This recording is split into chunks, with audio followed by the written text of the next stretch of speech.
there's like countless of memories, man. But Yeah.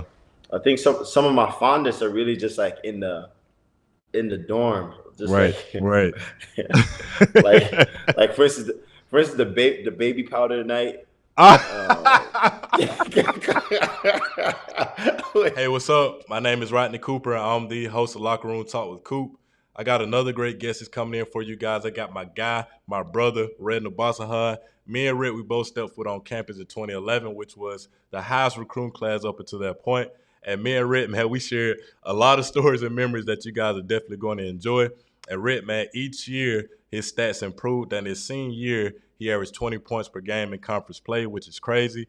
And Red, he had a lot of awards. He was first team All SEC, SEC All Defensive Team, and also he was SEC Scholar Athlete of the Year, which is crazy. And I can't say how happy I am as far as everything that Red has accomplished up until this point. And he'd played 5 years so far as a professional athlete. And also, you guys are going to hear me butcher his high school team name. And guys, put in the comments if you could say whatever he said.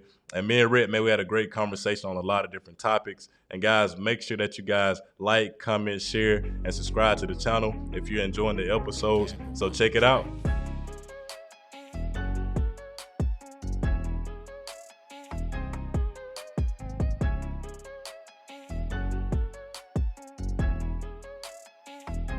So I got my guy Retin Obasohan. We came into school together. You know, this my brother. What's up, Red? What's up, bro? Welcome to the show. What's good, man? Thanks for having me. Yes, sir. Yes, sir. So like I said, man, we came into school together, and we definitely got memories. We got a lot of stories, but we gonna get into that a little bit later. We gonna get into that a little bit later. So let the people know, your story from, being a kid from Antwerp, Belgium. Playing high school ball at. I'm about to butcher this name, but K.A. Redingenhof, Yeah, they didn't enough. Yeah. whatever he said, up until the point, up until the point you decided to play for the University of Alabama. Man, so it's been a long but interesting journey. It's Hmm. taken me a lot of places that I would have never expected or even could have imagined. But Right. yeah, so grew up Antwerp, Belgium. Got three brothers, Nigerian family through and through, Mm. and started playing basketball around like 7 years old, Okay. and and then yeah, played in Belgium, played for a variety of teams as I was getting older and I guess getting better, playing at higher competition. Right. And then I went to a basketball academy. That was dating enough. But That's while I was crazy. playing there, That's while I crazy, was man. playing there, Yeah. I was also playing for Kangaroos Boom. That was like my club team, Okay. and I was playing second division over there. Nice. And then yeah, the coach that I was playing for, he connected me with John Brandon, and Mm. that's how I got recruited because he used to coach John Brandon when he played in Belgium. Yeah. The years that John Brandon played pro ball, That's which is crazy. also crazy to think that he Right. he played pro Yeah. ball. But yeah, that was a connection, man. That's how I ended up in Alabama, class of what was it, incoming class 2011, I think Yeah. we Right. were, Yeah. and yeah, it's crazy, man. It's 10 years ago. 10 years, bro. So, so at what age did you, decide to take the game serious? And was it like a particular moment you was like, yo, I need to start taking the game serious, or was it somebody that spoke that belief into you? Um, I think it was a combination of both. Okay. So when I started, it was all fun and games. We Right. were just Right. having fun. I was like, this sport is interesting. I'm having a lot of fun with it. I'm getting to know, you know, fun people, fun teammates. It's a lot Right. of fun, Right. Right. you know.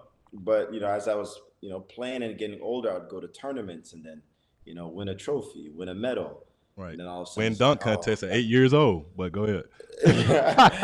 stuff like that on the little rims. Yeah. Right. I'm Right. I'm like I'm like winning stuff and like getting better and like that feeling of putting work, get results, putting Mm, work, get results. Like I was like, yo, this is I like this progress. mm, And then I think I was like maybe 10, 11, 12 years old. yeah. And I went to this camp and won MVP on that camp. And then I was like, then people, you hear in chatters and stuff like that, and all of a sudden it's like, Right. you know what? It's like let's see where we can take this, because Mm. even just from the few years that I played, from like 7 to 12, I'd been to different cities and played at different games, um, and uh, and yeah, it was just more and more different aspects of the game that I started to like appeal to, Right. and then yeah, over the years, like it's always new stuff. Like the longer that I play, I always find like another aspect or another dynamic of the game that makes me love it even more. It makes me want to Mm. dig deeper, get better, expand my knowledge about it. So um, it's been an interesting process. It's crazy to even think that I've been playing for 20 years. Like that Yeah. in itself is Times go nuts. by fast, bro. Time go by Fast, fast. man. Yeah. But I'm happy, man. It's been a heck of a ride, and I'm nowhere near the finish. Right. That's beautiful. Facts. Man, that's just a lesson within itself as far as, with you, each year, you know, like looking at different challenges and getting excited about that and enjoying the process and not really the end result, because a lot of kids now, they see the highlights, they see all the dunking and stuff like that, but they also need to see like the work that's being put in to be able to go out there and perform at that level. But bro, talk about your parents, man. I had the opportunity to meet, Mr. and Mrs. Obasohan, when they came over to the States, and in school Yeah, when we went overseas, we played overseas in college, and I met them there as well. yeah. And of course, Mr. Obasahan, he stayed with that kangaroo hat on, cool as a fan. Stay, Cool as stay, a fan. stay. Always. Yeah, but talk about that as far as the impact they'd have had on you up until this point and the man that you done become. Um, Gosh, man, that in of itself is it's uh it's a very very long-winded answer, because like Mm, my parents are truly been the backbone, um, to my life, my success, mm, my journey, our family in of itself, its entirety. They've really um, laid quite the foundation for myself and my brothers to really stand on. right. Um, starting with them having the, I guess, wherewithal to move a couple thousand Yeah.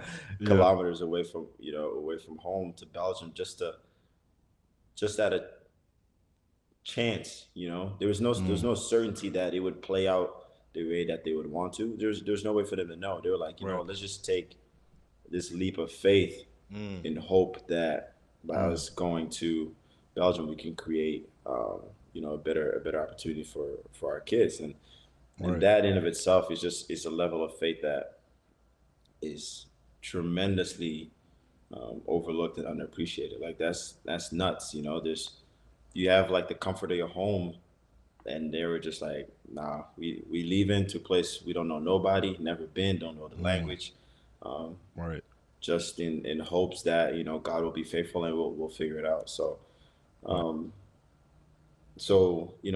obviously starting with that decision, and then growing up and watching them make that decision work by the Mm-hmm. decisions that they made every day, the way that my mom and dad worked,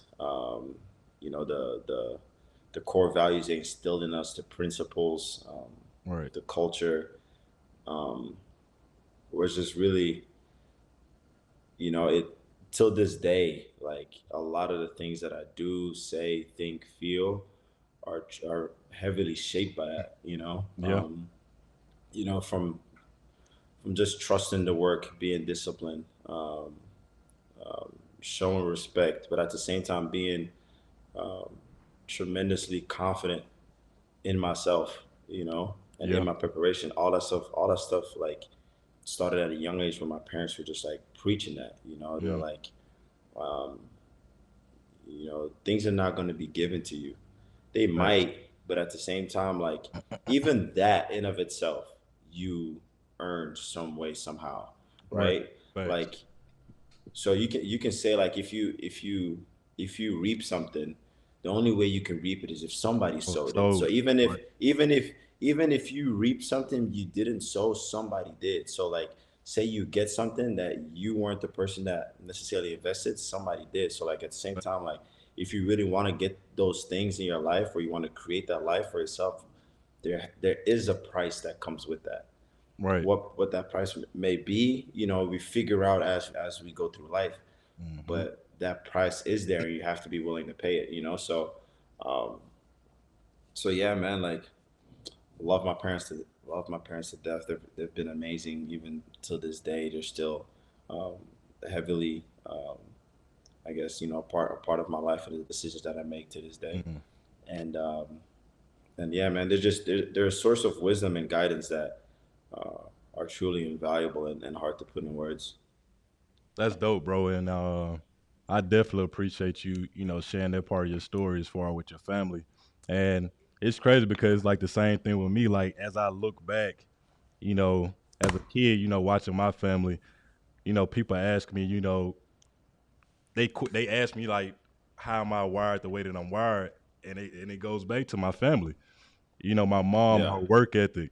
My sister, her, catch on to things quick, her intelligence. My brother, him staying even killed. My pops, his competitor edge. Hmm. My mom, I mean, I said it on one of the episodes, my 28 years of living, I haven't heard her complain once. She 5 foot, she 5 foot tall, but she got a heart of a lion. Yeah. You know what I mean? Yeah, So I yeah, mean, for sure. it's crazy. Like as far with parents, like I just definitely want them to, I don't have any kids, but just speaking from being a kid, we Yeah. definitely pay attention to, everything. And parents be thinking we don't know, but we do know because we paying attention to everything that they doing. So, they're shaping and molding us. And like, like I talk about on all the episodes, exposure leads to expansion. So whatever your child is exposed Hmm. to, it's gonna play a big part in their life as they, grow and mature. So Yeah. it's crazy that you were saying as far with your pops and your moms, taking that leap of faith and moving to Belgium. So, bro, I give you and a lot of other people that I give y'all a lot of credit, man, as far as you guys leaving y'all families and coming over to the States to you know get yourself established here. And you see it as an opportunity and things like Hmm. that. So I know it's been plenty of times to where I like they see Rit now. I know Rit when I first met Rit. It was in the game room. Man, Red had a 2X. He had a 2X white tank top on. He had some red Puma shorts. And he had some red Puma slides with the tongue going in between his toes with no socks on. I said, I remember it like it Yeah. was yesterday. It seemed like he just flew over here with just that. But bruh, but man, I respect you so much as far as like, you coming over here, especially to the South, and if you're not from the South, we're kind of hard to understand, as far with our language. So it's been plenty of Yeah. times where, I would say something or like our teammates, and you'll just smile and be like, what? Like, what did you just say? I just didn't understand. Yeah, or like even after we get through talking, you'd be like, "Cool, what does that mean? Like, what does that mean?" And you like almost self-taught yourself, and now you just sound like a regular American, which is crazy. Like it's just crazy. Like you learned a hard language and the culture. Like you just you know, got you benefited and you got accustomed to that. Like as far as like the culture, the Yeah. language, and all that, which is crazy. Cause I can only imagine me being like 18, just going to a whole entire different country, and I'm just on my own and I gotta figure it out. Which says a lot about you and your character. And like just hearing your story about your parents, you know, with them taking that leap of faith, you did the same thing for you and your family. So talk about that. Yeah, it's first of all, I appreciate your words, Yeah, man. That's came a long way, bro. come I just seen the yeah. beginning. I just seen the beginning. Yeah. Yeah, Alabama was a very, very steep learning curve, man. Mm, But yeah, like I said, man, the things that I saw my parents do, and the example that I saw them live out, yeah. um, was not even was is something that I take to heart and I run with it, right? So Right. when it came to the opportunity for me to take that leap, or something that could have been considered a leap, going from Belgium to Alabama, Right. I didn't even think twice about it, because like I was able to, um, not necessarily. there was no way for me to see what it could have been. You know Right, what I mean? right, right. But you know, my parents um, they did show me that like you almost have everything to gain by making a step like Mm, that. yeah, Um, you can go fail and come back, but then at the end of the day, you still have an invaluable lesson that a lot of people won't even have the opportunity to experience. facts. So there was almost no failing, right? Mm, Obviously, you know, you can define the le- which like I guess how you define success, it depends on you, but in right, terms of just life experience, taking that step, there's almost no failing because like at every degree of success, you expand and you become bigger and better. right, Um, so you know, was it a huge step? Was I, you know, nervous? And oh, for sure. You know, I right, was like, man, right. Exactly. I can only going to imagine. America. Yeah, I'm about to live there. I don't know nothing about Alabama. Like, I don't know right, nothing about the culture. I don't know what college is like, college athletics. I didn't know any of that stuff. right. All I knew, all I knew was I'm all in. You know, I'm Mm, all in. I'm gonna yeah, figure it out. We're gonna make it work. I knew what I was there for. I had a goal and vision for myself. I want to make it to the NBA. I want to take the next step. I want to graduate. Like I had things that I knew that I wanted to do, mm, and then on the ground, I was gonna figure out how to get there. You right. know, Yeah, yeah, and and uh, and yeah, it's crazy because like now, you know, looking back, it was the best decision of my life life. going to Yeah, Alabama. yeah. It was amazing. But man, those first couple years were a grind, man, a grind on a lot of levels, not just like athletics, but like school, culturally, Right, mentally, and like emotionally. Because like I didn't have family there. right.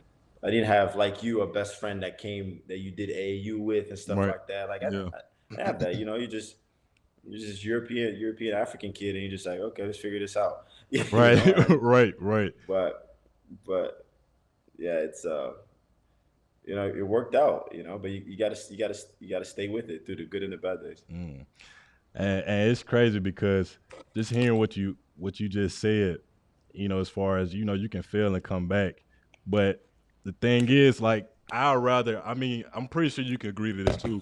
I'd rather take that leap of faith and fail and learn from it than look back and have regrets. Because, as you get older, Yeah, if you look back and you have these regrets, like just say if you're 70, 80 years old, you'd be like, man, I wish I would have did X, Y, and Z. Like you can't get that time back. So, you I can't. mean, yeah, you can't do that. So I know what you're talking about as far as, emotionally, mentally, and then of course the culture shock and stuff like that. What was the biggest challenge you would say, from playing ball in Belgium to coming over here to playing ball at Alabama? The speed at which everything Mm. went. You know, so it was like max speed in Belgium was like warm up in Alabama. Oh, I know when we You went over there know, and played. I know. Yeah, it's different. so it was just Yeah, like everything just happened so fast, and the athleticism and all that good stuff, and it was just day and night difference, yeah, especially in the South too. You know, yeah. because you have a bunch of athletes in the South. Right, right. You know, you can go Cornbread to the fed. West Coast. It's a little, yeah, you can go to the West Coast, a little bit more flashy. New York's, Right. you know, a little Yeah, bit like bopping with the ball, but like in the South, it's athletes. yeah, You know, yeah. and to adjust to the athleticism and speed was just tremendous. But it was also funny because like you know I had all that stuff in me, Right. Yeah. so to then come in that situation, it forced me to bring it out and to develop it and grow Mm. in that and for that like I don't see how that would have happened if I wouldn't have came to Alabama. Came back. Yeah. And you definitely developed and made that happen, especially your senior year. But we gonna talk about that. We gonna talk about that. I don't know if you politicking right now, but I'm gonna speak for you. But before we get into all that, before we get into all that, uh, what's a memorable moment or moments at Bama that you can share with the people? um Either on the court Man, or I off got a the court. couple, man. Okay, yeah, Yeah, okay. I got a couple from like from late night Lakeside to those nights just being Yeah, so much fun of all of us just dancing yeah.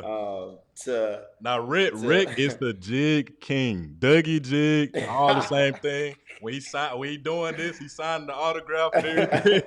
The truth, the truth. But go ahead. man, those the frat parties were just hilarious. Thanks. Oh man, I just remember those just being like, I remember the first frat party, man. I was just so in shock because I was like, yo, this is really like American Pie. You know, like that's Yeah, the movie I grew up watching. So I yeah, was just like, yeah, yo, so this is real. Like you actually have sorority girls and like frat guys, and yeah. they just associate with some Greek letters, but they're not even Greek. Yeah. Like it's so, I just thought it Thanks. was so interesting. Yeah, I'm like, you out here yelling beta thou, but like you don't even know where Greece is. yeah, Like right. that was so interesting. Thanks. But Yeah, yeah. to that to rounders, to Glitz, rounders, Innisfree, all that. let's oh gosh, there's like countless of memories, man. But Yeah. I think some of my fondest are really just like in the dorm, just like Right. Right. like like for instance the baby powder night. Uh, hey,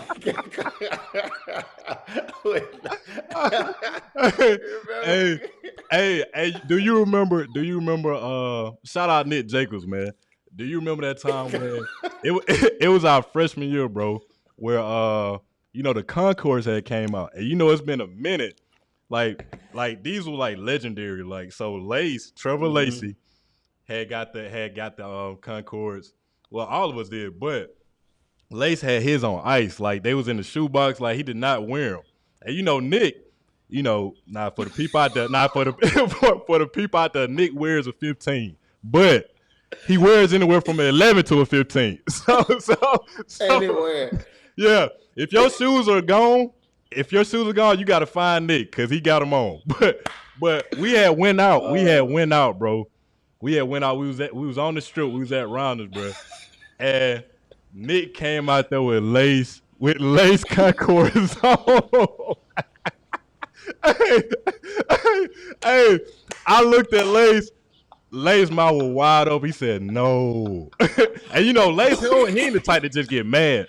So he's like, bro, Nick, what you doing, bro? Why you playing? He like, bro, take my shoes off, bro. So Nick was just in his socks, but Nick thought it was funny, but you can't mess up like legendary shoes, like especially in college, like that's something that oh, we was like we couldn't wait to get those, and then Nick wore 15 and Lace wore 11. So he had 11, his 12. toes Yeah, balled so up. it was crazy. But give the people like a moment on the court, like giving them like a behind the scenes story, pulling the curtain back, uh, that they don't know about. So they looking at it from perspective like they court side. And it's either like a game, you had a big game, or it's something that happened, during the timeout, or give people a story like that. We gotta get juicy, man. Man, Yeah. man, no. I'm the first story that comes to mind because we're talking about Nick is when Nick walked out under condition. Condition. Hey, Rick had talked about that. Hey, This Nick is man a fool. ran right out the fire exit and just said, I'm done. I'm done And the running. first three, Yo, that the first three ones we did, Nick said you can't break me and start jigging. And probably like the fifth one, Nick oh, had just ran out the door. he just ran out. Like the best visual I can give people is like, I don't know. I think it's in the Miami where I guess one of the guys like in the U where one of the guys is like, yo, just throw it to the end zone. I'm gonna catch it. I'm gonna just keep running. Yo, Through that's down the tunnel, exactly down the what tunnel. down the tunnel. Yeah. That's exactly what Nick did. Nick ran full court, ran past the basket, past the stanchion, out the fire exit, Then and he was just then hit like, the yo, line and I'm come back. He just ran out. just ran. We're turning back, running the other Yeah. way. We just hear the door open. I'm like, man, what the heck? This man is. Oh, bro, Yeah. that might have been the wildest stuff I ever seen, man. Like, Man. there's so much stuff that even when like Yeah. when like T Mitch, you remember when T Mitch went crazy on the bench Oh, to J- bro, we got some stories, bro. We gonna get it. We gonna get into that. We gonna get into that. Hold on. We gonna get into that. We Oh gonna get into that. man. We gonna get into that. Hold on. Just Oh chill. Just Lord. chill. We gonna get into that. So, bro, I know, man. Just looking at your, your stats and, of course, doing a little bit of research from when I had left. I was still, keeping up with you and stuff like that. Each year, your individual numbers, constantly improve. And then, your senior year, you went crazy.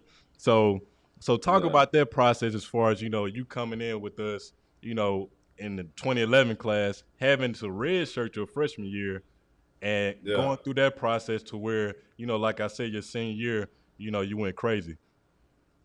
Yeah. It was a lot. A lot of things went into it, but there were like, there are like a few things that are like that really stood out or like were Mm-hmm. like key components. Yeah. Um one was coming in, I felt like I was like, I can play at this level and I can dominate at this level. Right. I felt that like coming in. I knew I Okay. wasn't there Okay. yet, but I Dominate. felt like I Dominate. felt like if I Dominate. Okay. Talk your yeah, talk then. Dominate. I got you. I feel you. no, I felt like Yeah. I felt like Yeah. I could get there. I knew I was gonna have to figure out a lot of things and get adjusted, but I was like, Right. I can figure this out. I can dominate this level. So that was one. The other thing that happened was when after one of the games that I redshirted, I was getting shots up after the game, and Mm. Coach Grant walked into the gym, and and it was I think it was late. We I think we played like a late Tuesday game or something like that. It was like close to midnight. I was just getting shots up in Right. AG. He walked in the practice facility, and he said, Red, I want you to remember this. He said, it's better to be prepared and not have opportunity than to have an opportunity and Opportunity to not be not be prepared. prepared. Facts. Yeah. He said that, but he told me that my redshirt freshman year, Yeah. and I was like, that's a good point, and I took that with me for the rest of basically the rest of my life. I was like, you know what, Mm. I'm constantly gonna be preparing for when that day comes. Right. Um, so so those two things, but then another thing that really rubbed me the wrong way was my first year playing. Right. So my sophomore year, basically, Okay. um, there was this guy that tweet, man, fuck it, I'm calling him out. Yeah. Hunter Johnson tweeted out my Ah, yeah, sophomore yeah, year. yeah. He be talking Uh, crazy. He would talk crazy about me too. Yeah. yeah, he was Yeah. talking. He was talking crazy, Yeah. and he had tweeted out that like I might have been like one of the worst recruits or something like that. And I was like, Mm. I don't belong on a basketball court. Yeah. Um, and I remember just screenshotting it. I was like, okay, I screenshotted it, Yeah. and I took that with me, Mm-hmm. and then over the years, just kept working, and and um, and it's funny because like after my senior year, Yeah. Hunter Johnson tweeted out like that I was like one of the best players, blah blah blah blah blah. Yeah. Right. But Yeah. I responded to that tweet with the tweet he sent 5 years ago. Ah, yeah. Drops mic. Yeah. Yeah, Straight up. Yeah. yeah. Yeah. So like, but it was, but like obviously it's like it's nice how that story comes full circle. But it was really just it was just a daily grind, bro. Like it was Right. it was believing in the goals that I'd set for myself and in the way that I wanted to push myself, Right. and then just going out for it, just leaving it all on the line and seeing like, okay, let's see what happens at the end of this road. Mm. So, but yeah, it's crazy how it all turned out. And also, bro, as far as with your senior year, uh, I saw it in you when you first got on campus, like athletically, you was in the 1%. You can get to the basket whenever and things like that. So I know you gave a great answer. I love the Hunter story or whatever. But I like I said, I don't know if you're a politician, you politicking right now, but I'm gonna speak for you. I'm gonna speak for you. Yeah, So I, that's cool. I feel you. I feel you as far as coach. He gave you some words of wisdom that stuck with you and stuff like that. But also, bro, it was you getting the opportunity and the system. So I know as far as just like me and you both know when a player, gets to that level, all they need is, a coach that, believes in them, a system that fits your playing style, and then also just Hmm. let a coach allowing you to be able to just hoop and play through your mistakes. Because once you get a coach that lets you do that and let you rock out, like your confidence just go to another level, and you start playing like the player that you can play at that level. So that was the thing, bro. It's pretty much like I would say for me personally, just looking from afar, like you just getting a fair shot and getting an opportunity to be able to go out there and rock out. And when you did, and when they took away that rule as far as they can't put your arm bar on you. And you physical, you play physical on offense, but but I Yeah. knew you was gonna rock out and put the numbers. I said, oh yeah, he gonna live at the line once they took that rule out. But the system and the opportunity, you just actually getting a fair shot, and Coach Avery, he put the ball in your hand to lead the team, and you did that, bro, at a high level. So, but yeah, but besides that, we're going to Nah, start. you're right. Yeah, You're right. yeah, You're right. yeah. It Okay. is very important. Yeah. I think it's very important to as a as a pro college athlete, high school athlete. I think it's very important to be aware of styles of play of Right. coaches, even your teammates. You have to be aware. You have to be in a situation where like you got to figure out how you can complement each other, right? Right. Be Right. be as close of a team as possible. Facts. And and for that, I got to give Coach Avery all the credit because he looked at our team and he molded it and shaped it in a way that we complemented each other the most. Right. When I was on the court, most of the time I had one ball handler, a jumper, and two shooters, Yeah. just to space the floor, you know. But that's Coach Avery being aware of like, okay, like, this is how rep plays. This is how we can optimize or Your maximize, strengths. his strengths, Right. you know, Yeah. and as a player, you got to be aware of that as well. Like, especially as a point guard, you got to make sure that, like, say for instance, you like to go right. Well, okay, make sure your shooter's in, the left corner because then, you'll be skipping with your right hand, like little Right. stuff like Yeah. that. Facts. But as a player, you try to be aware and make those adjustments on the fly. But as a coach, um, I think it's super important to know your personnel and then Mm-hmm. tailor your the five players that are playing, or your rotations to your personnel and who you want the ball to be in the hands of. Um, and Right. and Avery trusted me, and I mean, he coached me hard, but he trusted me, and Right. and for that I'm grateful. And then on top of that, Because it's like, not only my numbers that jump though. That's the thing. Because like right. Yeah. Yeah, it's not only right. my numbers that jump. So it's like that's how you know it was working for everybody. You Right. know. Right. And Um, then not only did he trust you, like you trusted him, which when he coached you hard, you know it was coming from a good place too. So, but man, like I said, me and Rit, we gave you guys a little bit as far as the stories we had and stuff like that. So, like I said, we came into school together. We got a lot of stories, a lot of memories. So, give the people that gonna be watching or listening to this, give them some funny memories without getting nobody in trouble. Get them some funny memories that you can remember off the top of your head. I oh got my a few. gosh. But I'm gonna let you go You first, got a unless few. you want me to go first. Okay, you go first. Set the tone, and then I'm gonna know what I can say and what I can't say. Nah, you can say whatever. You can say whatever you want to say. No, go ahead. This your show. Set the tone. That way, I know. So, I got three stories actually. So Oh the Lord. first story I remember, man, we was preseason conditioning. So it was like I think my freshman sophomore year. So used to rile Mhm. people over to the gym. So Red was like, Coop, I'm gonna just go. I'm gonna just go. Yeah, he was like, Coop, I'm gonna just ride with you over there. I was like, all right, bet. I said, be at the elevator at 5:15, bro. Now I probably said something crazy like 5:12 or 5:13 because I used to say like weird times to try to get an extra minute or two of sleep. But I'm at the elevator, bro.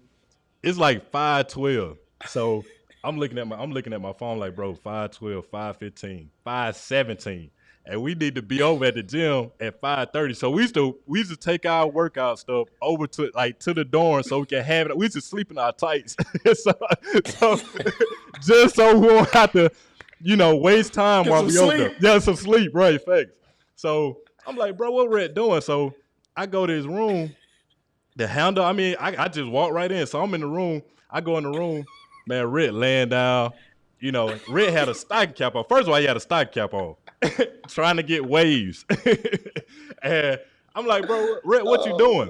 Man. And Red, when you first came, Red was always in a good mood. Like, he never was in a rush. Like, I just didn't get it at times. But I said, Red, what you doing? He said, man, I'm just chilling, man. You get some good sleep. How you doing? I like, bro, we ain't got time. He trying to have a conversation with me. I said, bro, we don't have time. We gotta go. We gotta go, bro. but we end up getting to the gym in time, and that's one story. And I'm gonna say one more, then I'm gonna let you go. Then I'm gonna double back. So the next story, man. I took Rick to go get a haircut. So we went. I said, bro, this barber, bro, he nice. He'll get you right. And bro's like, Rick was like, all right, bet. Okay, all right, cool. So we go over there. So mind you, this when Rick first got over there, so he didn't know like the name of the cuts. He didn't know temp fade. He didn't know ball fade. He didn't know none of that. So he sit in the chair. He sit in the chair, and he told the barber, just give me an even all the way around. So Buddy cut his head and showed in the mirror, and Rick was like, I want it lower. He said, you sure? He was like, yeah. Man, this man gave Rick a ball hit with an edge up. Rick said he wanted it nice. Rick said, I want it nice and neat. This man gave him a ball hit with an edge up. And mind you, we had practice. So we went in practice. Just imagine looking from afar. Rick got a real low haircut. So he's sweating, and it just from afar looked like he got a ball hit. Like, it just looked crazy. It looked crazy. Oh, man. But them the two stories, though. But I'm going to double back and say one more, but I'm going to let you go. You can say whatever, bro. You can say whatever. Without getting nobody in trouble, but you can say whatever. Yeah. Nah, but, bro, we had so many stories, bro. So many. Even the, you remember the eat shit story? Nah, what you mean? This one wasn't actually this was with none of the guys we hooped. This was with I was walking with E, and I just got on campus. Like, I'm new. I'm walking, going to class. Yeah. And like this I don't know if it was a guy or a girl, but this person fell, and the person I was with was like, oh, they just ate shit. Yeah. And I'd never heard that expression before. So I'm like, I was like, why would they do that? Why would they do that? I was like, why would they do that? And then she was trying to explain. She was like, no, they didn't actually eat shit. They fell. It's an expression. Right. Yeah. And man, bro, they joked on me for a he solid said, 4 why years would on that, they? man. I couldn't. But I'd never heard that expression though. So it was so when I heard it, when I first got to college, right? Yeah. It was literal. Yeah, right. It was all literal. Like, it wasn't no slang. It wasn't nothing. Yeah. Nah, it was English 101, Right, facts. So I saw that was one of the first ones, man, when I first got on campus. And that's when I was new to all the slang and all the right, interesting ways, Americans talk. But now I talk like that. But that's one story.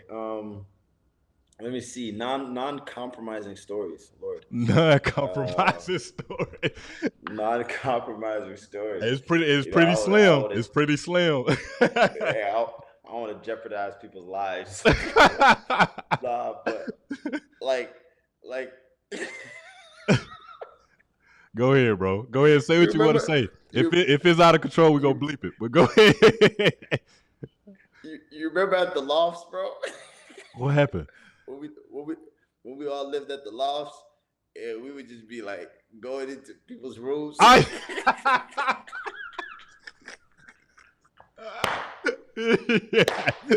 Yeah, bro, on everything. Hey, we'll go in there, act confused, and act like it's our room, and they'll be looking so crazy and lost, bro. They'll be looking at us like, man, get out. Man, we wouldn't. we wouldn't let nobody have peace, bro. Nobody had Bruh. peace when we lived at the lofts. We Oh had my too much. We had gosh. too. The time we did have, out the court, we made the most of Oh, it. We made the most of it for sure. But we but sure made also, the most but of it, also, man. bro, a story. I don't know if Oh, you. I don't know what game it was, but it was pregame warm ups. I think it was probably Auburn on the road. I think. So mind you, like Rich said, he's all literal at this time. Like he doesn't have a clue as far as like English 101, nothing like mm. slang or nothing. But Tony Mitchell, he went up, did the rock the cradle dunk. So Red, so I was behind Red, and Red was like, Coop, what's the name of that dunk that Tony just did? I said, Red, it's called rock the cradle, bro. And Red was like, okay, I'm gonna go try it. Man, Red went up there, and said, first try, bro. First try. And Red is an athletic freak. And he did it. He did it with so much ease and flushed it with two instead of one. I'm like, bro, Red, come on, bro. I said, so you telling me you know? I said, Red, have you done that dunk before? He said, nah, it's my first try. I'm like, bro, this man Red is ridiculous, dog. I said, he is out of control, bro. He is out of control, bro. Hey, you remember uh we used to eat before we went to the court or whatever. So Yeah. Red did not know how to open a milk cart. he did Oh not yes, I he remember did that. not know. He Oh. looking at it. And Levi used to think you just be like playing, like trying to get attention. And Red was Yeah, he like, thought I was joking. yeah, Red was like, Coop, what is this? Like, how do you this contraption? Like, how do you open this? I like, Red, you can't be serious. He said, we don't have these over here. And I'm like, that's crazy, bro. But a fun fact about Red, I don't know if he still do it, but Red used to always have to have Nutella.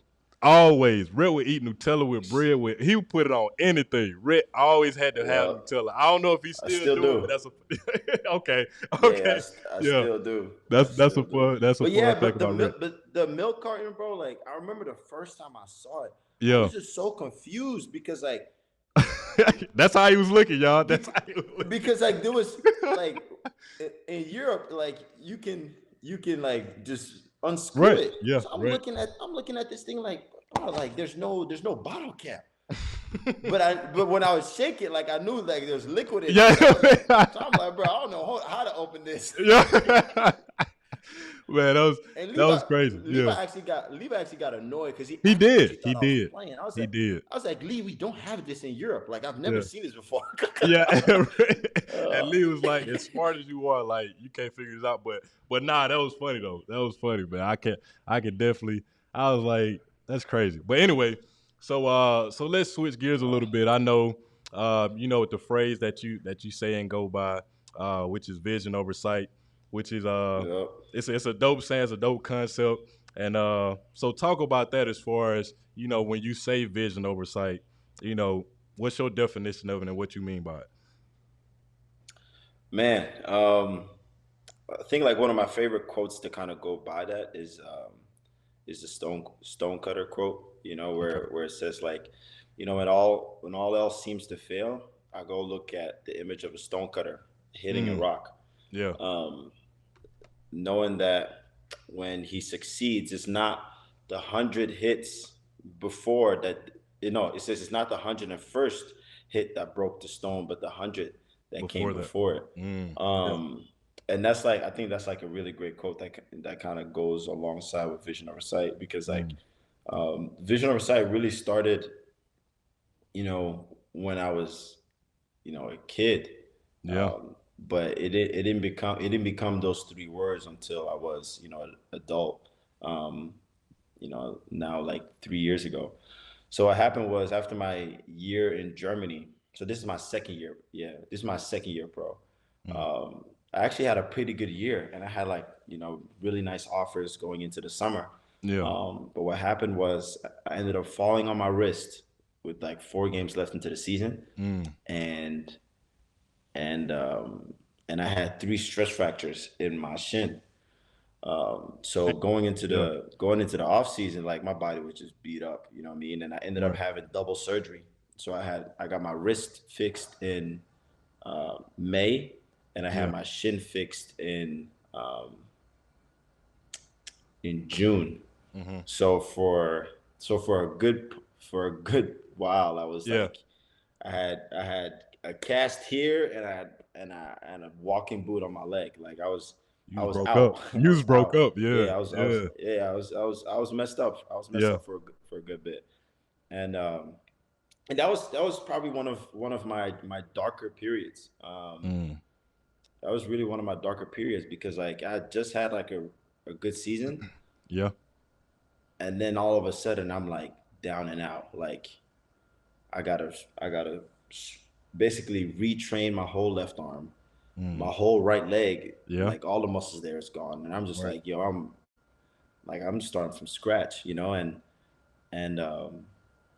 and I remember, one night, actually one morning, and I was in Tuscaloosa because I got my surgery done in Birmingham, Yeah. for my shin, and I just remember just really being like, yo, what is going on? You know what I mean? Mm. Like here I am, like having all these dreams and aspirations, and I pride myself on working hard, eating well, all this good stuff, but here I am, 20, 24, and I Yeah. can't even wipe my ass. Right. You Right. know what I mean? Like Right. Yeah. I'm like I'm Yeah. like I'm like yo, like what's going on? Like this is Right. nuts.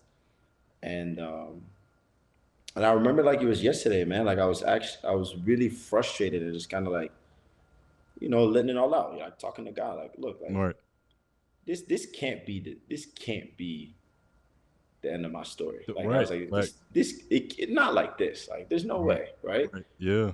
But it's hard in that moment because like all I see is like not even knowing when I'm gonna play again, not even knowing if I'm gonna be able to play at a high level again.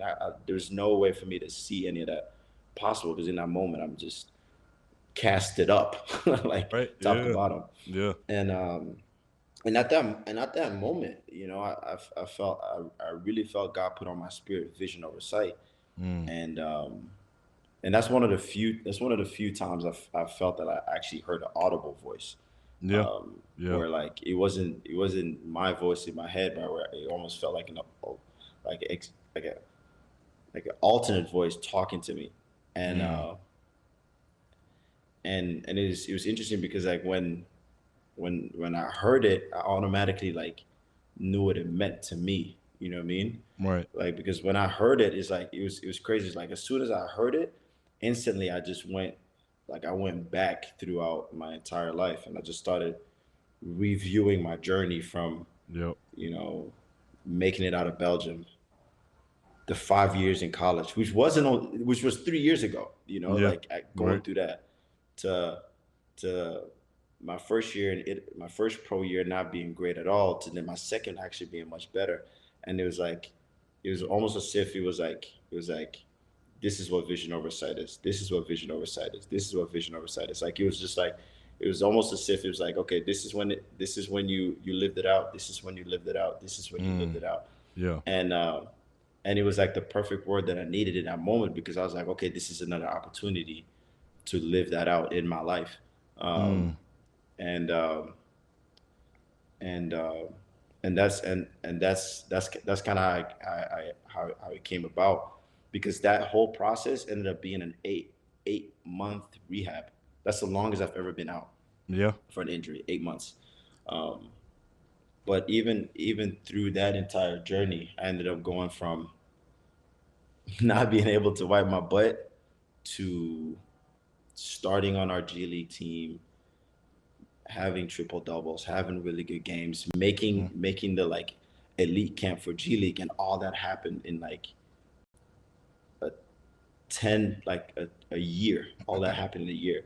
eight Yeah. months out, and then 4 months of great basketball.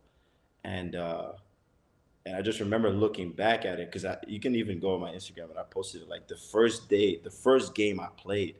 I was like, I was like, damn, like I'm back on the court. I was Yeah. like, I didn't even think months ago, I didn't even think I'd be back on the court. And then all of a sudden, Mm. 2 months later, I'm like, oh, I'm starting, I'm playing well, I'm having good games, and ended up playing summer league with got invited to play summer league with the Suns. Yeah. And that's been my mantra, man. Because like when I look at um, my life and where I started, um, nobody but me could have been this passionate or crazy to think that I could do the things that I've done so far. Mm, I think that one of the things that I believe in wholeheartedly is that, like, only your faith can sustain you. Only your vision can mm, sustain you, right? yeah, yeah, Other people can like support you in it. They can try to borrow you theirs, but at the end of the day, it's your vision and your faith, right? Like, mhm, your how like the way that you work, the dreams that you set, the persistency that you'll chase them with right, is rooted in your vision, right, your personal one, right? right, What you base your vision on can be a multitude of things, but it is rooted in your vision. um, and uh, and that's why the Bible says, like, where there's no vision, people cast off restraint. It's mm, because, like, if you don't have a target, or maybe a reason for living, then there's you no don't you purpose, don't end up living. Yeah, right, you don't have no yeah, purpose. right, And um and uh so yeah, so what vision over sight means to me is, is creating that ultimate vision for yourself, mhm, creating creating that, like, who do you want to be, what impact do you want to have, what do you want to achieve, what do you want to be known for, how right, do you how do you want to how do you want to act, what yeah, are what are what are the core values that you want to stand for. um you know what I mean, like, what type of legacy or impact, or how do you want to better the world, what does mhm, that look like, yeah, and then chase that every single day, right? So thanks, you just reverse engineer, because, like, okay, today you might face a challenge, or adversity, or anything, but that what you see in your immediate, um, I guess, in your immediate, like, vision, or yeah, your immediate sight, mhm, um, should never supersede the ultimate vision that you have. Um, that's thanks, why that's why I like vision over sight so much, because if you write it mathematically, you would have to write vision is bigger than sight, mm, right? So yeah, ultimately, if you're facing any adversity, your vision should be bigger, so it can sustain you through it. So you can mhm, get to the other side, so you can get closer to what your ultimate vision is.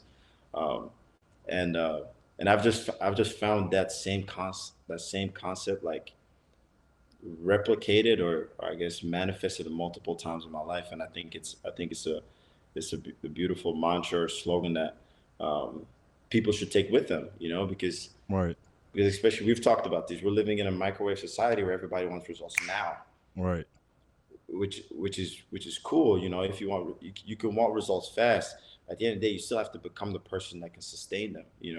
And thanks, in that comes having a vision surrounding, like, who you want to be, the person you, like, the type of human being you want to be. Um, so I feel like it all works together. right.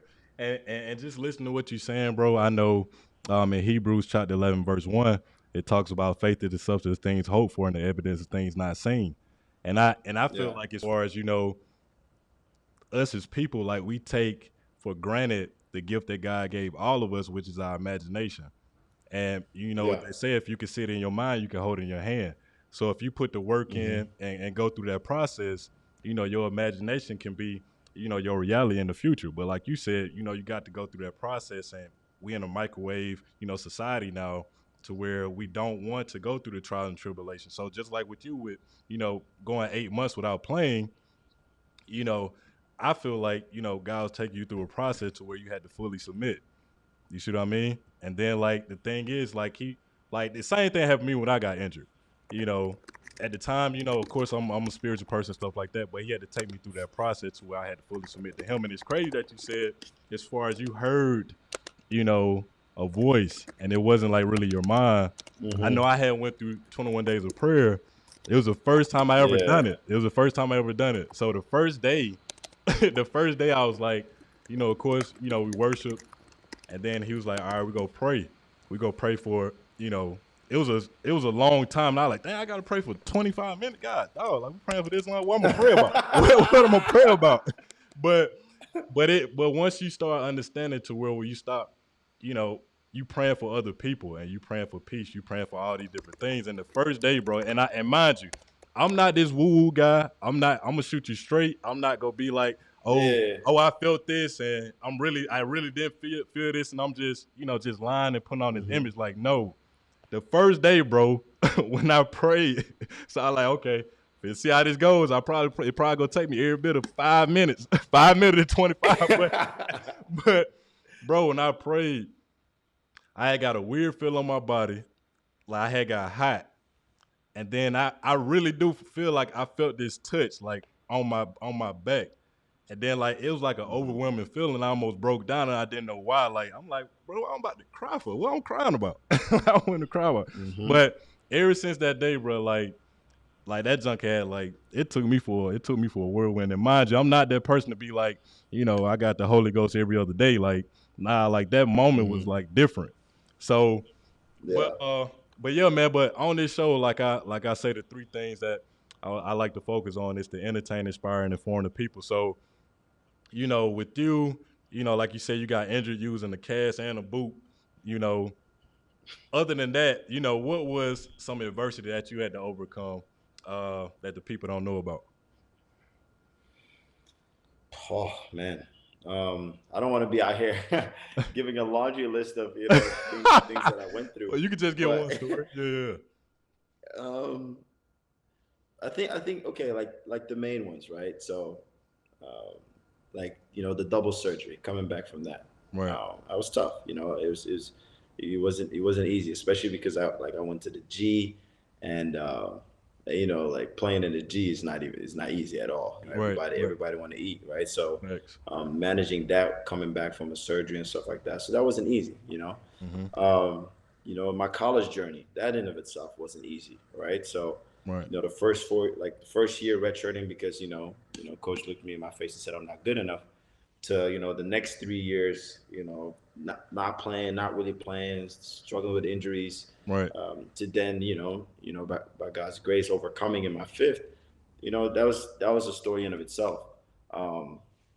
But I think like the most recent example has been the most, that's probably been the most like potent for me, because it happened in the last 12 months, right? So Yeah. so after last season, in Germany, COVID, all that good stuff. I had an okay season in Germany. I played for a well-respected team, to the point where I felt like, okay, I played for them. I did pretty good. Right. I'll probably get an opportunity. But to then be in a situation where June I don't hear nothing, August I don't hear nothing, Yeah. September I don't hear nothing. At this point, like, my friends have done preseason, they're playing, Right. people that I'm like, yo, like, I gave you a dub. Like, how you got a Yeah. job and I'm Right. still out here at the crib, Right. And and October, still haven't heard anything. And now I'm really like, yo, what's going on? You know what I Right. mean? Because like for the last 4 months, I'm training, preparing, believing, like, again, a whole like vision over sight, right? Right. What I see is like I don't have an opportunity, but my vision is like I know what I want. Like, I know what type of team I want to play for. I know Right. what level I want to play on. I know what it looks like. Like, I had it written down. Yeah. I'd written down like what type of team, what league, what type of situation, what position. I had all that stuff written down. I was like, okay, this is my vision for this year. But for 4 months, I didn't see it. Yeah. Yeah. And Yeah. for 4 months, I didn't see it. And for 4 months, I'm training every day, regardless. Like Coach Grant said, it's better to be prepared and not have an opportunity than to have an opportunity and not be prepared. Right. And Coop, man, it was a tough 4 months, because like my mom is starting to ask me questions. Yeah. She's like, Yeah. yo, like, you might need to do something else. Right. Right. Right. Because this whole time I'm feeding mouths. I'm paying trainers. I'm Right. paying strength coaches. Yeah. I'm feeding mouths for 4 months straight. You Right, know what I mean? right. Facts. Uh, With no income coming in, you just feeding. Yeah, with right. none, with Yeah. none. I'm just splurging, Yeah. and um, and uh, and I remember actually having a conversation with my brother, and I told him, I was like, man, where's the line between faith and delusion? I posted something on my Mm. story about that Yeah. because because I was like I had I have like insatiable faith. Like I was so like that was probably if there was ever a period for me to panic, it was in during those 4 months. Mm. But I kid you not, like you know how the Bible says like the Lord will give you the peace the Holy Spirit will give you the peace that transcends all the understanding. Yeah. I literally felt that in that moment. I was so at peace. Like I was like, even though I'm not hearing anything, like something is coming. I don't know when, but something is coming. Like Yeah. I felt a shift in my spirit. Not trying to Yeah. get too esoteric, but like I felt it at that moment. But it was super interesting because like my mom, she might be she'll pray the paint off the walls, and she was more hesitant Pray in the her paint off faith the wall. than Yeah. me. Yeah. You know, Yeah. and it's usually the other way around, right? Mm-hmm. So Mm-hmm. I remember sitting with my brother and be like, "Yo, where's the line between faith and delusion?" Because like I'm so I believe, like I know it's coming. I'm preparing because I know it's coming. And I remember my brother said it was like, that's also where like my stance of like it's your faith that feeds you. Right. It has to come from you. You can't borrow. Um, so yeah, so in that moment I was like asking my brother like, where's the line? And he was like, you gotta decide that for yourself. You know what I mean? Like Right. how far will you go? How long will you believe? You know what I mean? Like Mm. how long will you continue to work? How long will you continue to invest? Because that's how I was looking at it. For 4 months long, I was just dishing out paper. Right. You was investing in yourself. You know what they say. Yeah. I was Yeah. investing. Yeah. I was invested in myself. And then, bro, just like that, here I know you recognize this quote. You'll get it over a long period of Period. time. Yep. All of a sudden, Sudden, you know what I yeah. Yeah. mean? Right. Right. Yeah. All of a Facts. sudden, Yeah. that's an AG special. Mm. And that happened, bro, because like within 48 hours, no lie, 48 hours, I ended up signing my endorsement deal with Puma. I ended up signing Yeah. in Nymburk, and then like 2 days later, I was gone. You know what I Yeah. mean? And Mm. I still remember it like it was yesterday. I was like, man, like all of a sudden it's like two huge deals, and I'm gone. And it was like, but like and I remember when I posted it, everybody was also hype, and I was like, man, y'all do Y'all just not don't know. know. Y'all don't know what I For went through. Yeah. Yeah. for Yeah. 4 months long, I was Mm. holding on to Yeah. my vision. I was holding on to my commitment, to my Mm. journey, to my drive, to my work, and it looks beautiful, right? Right. Posting a video that I signed with Puma, and I'm going to Nymburk. Yeah. Yeah, it looks beautiful. But those 4 months, that's Yeah. it was quiet. It was Right. dark. You know what Yeah. I mean? Yeah. Um, so that in of itself was a huge success, right? It was Right. beautiful. I was like, I got a team. Mm. I'm sponsored by a major brand. I was like, this is huge. I've always wanted this. Right. But now to have played the season and to look back at what I achieved as a team, what I achieved individually, Right. it's it's another manifestation of vision over sight, right? Because like Mm-hmm. couple less than a year ago, I didn't know where I was gonna play. Right. And then fast forward 6 months, 6 months, bro, and it's DPOI, Finals MVP, Right. champ, Yeah. like within an 8 to 10 month span. You know what I mean? And like, am I that much special than everybody else? No. Right. Um, do I have do I have a vision that's so large you know that'll like incentivize me to hold on? I do. You know what I Right. mean? And and and that's what I believe separates me. It's like I have a vision for my life. I have a vision Mm-hmm. for like my family. I have a vision for the impact that I'll have on the world. and I love it, and I'm committed to it, And basically, and man, I'm not gonna give basically all you up. gotta, you have direction. And I remember you saying when you said that you wrote it down, the scripture, you write the vision, make it plain, because he who reads will run to it. Habakkuk 2:2. Yeah, Yeah, facts. Habakkuk 2:2. Yeah. So I mean, that just less within itself. So with everything that you've been through, and then of course, with the success you had this year, being MVP, signing the Puma deal, what would be your advice uh, to a college kid to a college guy that making the transition from playing college ball to becoming a pro? Write your vision, man. Mm. Um, because like I have a bunch of quotes. I love quotes because like Yeah, they're things that yeah. I can hold We on both to. read, bro. We both read. So everything we saying is Yeah, coming from some book, some quote, or yeah, something. yeah. But I yeah, yeah. love quotes. I love quotes. One of my favorite one is this. It says, "The problem with not having a goal in life is that you end up running around the field with nowhere to score." Yeah, facts.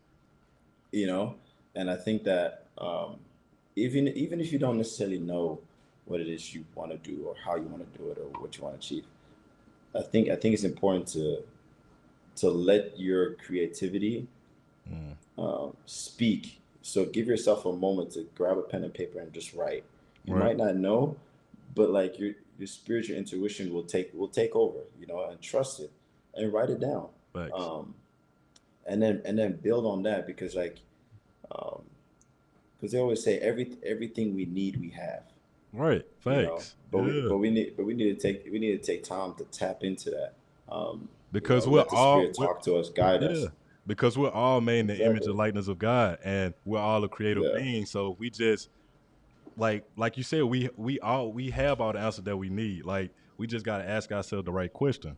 And Yeah. people don't like in this day and time, like we say, a microwave society. So people can't just sit with themselves without their phone, with the TV off Hmm. and things like that. They can't do that. They can't sit still. So this is the last question, to wrap up the episode. So Yeah. so what advice would you give to a young Retin Obasohan that's going to be watching this episode, either when it come out a year from now, even 5 years on down the road? What advice would you give to a Retin Obasohan that's going to be watching this episode? Um, Man, what advice would I give my younger self?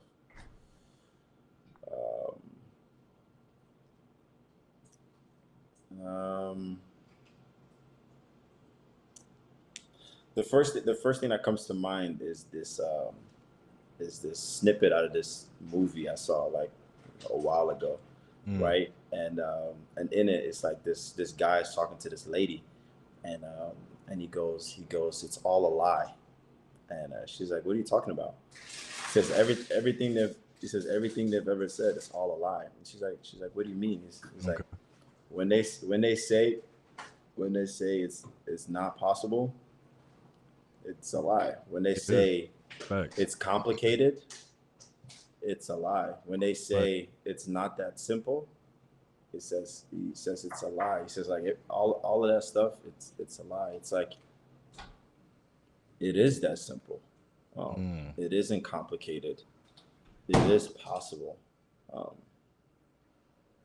it's just we we trick ourselves into thinking it's not possible. We mm, overcomplicate it.